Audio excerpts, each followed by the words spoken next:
क्षेत्र थोडं चुकलं. मी तर म्हणेल एका मॉडेलिंगच्या युगात त्यांनी प्रवेश करायला पाहिजे होता, परंतु इथे भास्कर भाऊ दिसले उपस्थित आहेत.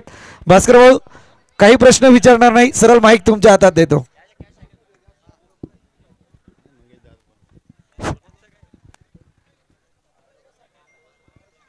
माननीय श्री मंगेशदादा पवार वाकद चषक 2025 आणि या शृंखलेसाठी उपस्थित असलेले मंगेशदादा पवारचे सर्व मित्रमंडळी, व्यासपीठावर उपस्थित सगळे मान्यवर, सर्व क्रिकेटप्रेमी आज या सामन्यांचा आनंद लुटत आहेत.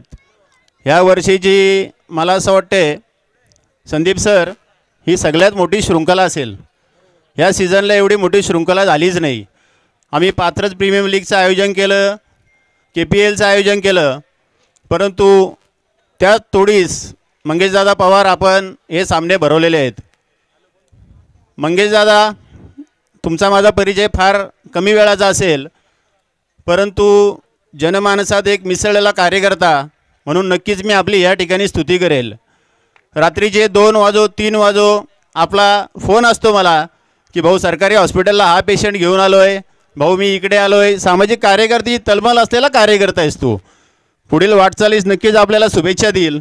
आपण कोणताही पक्षविरहित हे सामने भरवलेले आहेत.